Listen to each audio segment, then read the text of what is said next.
ভারত এবং পাকিস্তানের মধ্যে সামরিক সংঘাতের কারণে বেসামরিক বিমান চলাচলের নিরাপত্তার ঝুঁকি প্রবল হয়ে উঠছে। যাত্রী ও পণ্য পরিবহন দারুণভাবে বাধাগ্রস্ত হচ্ছে, আর যার বিরূপ প্রভাব পড়ছে সাধারণ মানুষের জীবনে এবং আন্তর্জাতিক বাণিজ্যে। নিরাপত্তা ঝুঁকির কারণে পাকিস্তানের 4টি এবং ভারতের উত্তরাঞ্চলের 21টি বিমানবন্দর সাময়িকভাবে বন্ধ করে দেওয়া হয়েছে। পাকিস্তান তার ইসলামাবাদ, করাচি, লাহোর এবং শিয়ালকোট বিমানবন্দর বন্ধ করে দিতে বাধ্য হয়েছে।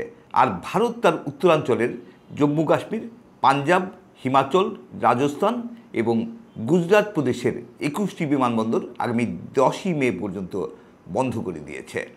এই যুদ্ধাবস্থার কারণে আকাশপথে দারুণ বিশৃঙ্খলা তৈরি হয়েছে।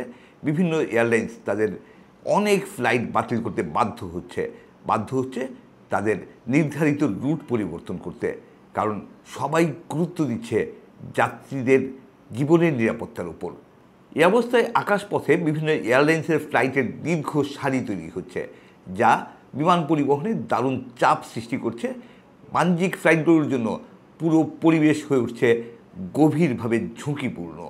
শুধু ফ্লাইট বাতিল বা রুট পরিবর্তন না, অনেক ক্ষেত্রে সময়সূচি পরিবর্তন করতে হচ্ছে, আর সে কারণে যাত্রীরা পড়ছে চরম ভোগান্তির মধ্যে। ভারত এবং পাকিস্তান তাদের দুই দেশই একে অপরের জন্য নিজ নিজ দেশের আকাশসীমা বন্ধ করে দিয়েছে, আর সে কারণে এই দুই দেশের বিমান সংস্থাগুলোকে অনেক বেশি ক্ষতির মুখে পড়তে হচ্ছে। তাদের অনেক ঘুরপথে গন্তব্যে যেতে হচ্ছে, তাতে ফুয়েল কস্ট সহ অন্য সব ধরনের খরচই দারুণভাবে বেড়ে গেছে। ভারত এবং পাকিস্তানে অভ্যন্তরীণ বিমান চলাচলও দারুণভাবে ব্যাহত হচ্ছে। এরকম একটি পরিস্থিতিতে শুধু ভারত এবং পাকিস্তানের বিমান সংস্থাগুলো না, অন্যান্য দেশের যেসব বিমান ভারত পাকিস্তান হয়ে চলাচল করে বা ভারত ও পাকিস্তানে যাতায়াত করে, সেই সব বিমান সংস্থাও দারুণ নাজুক একটা অবস্থার মধ্যে পড়েছে।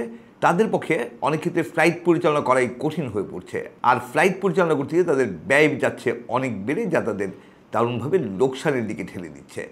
তারপরও সবার নজর একটা দিকেই, যাতে যাত্রীদের জীবনের নিরাপত্তা নিশ্চিত থাকে।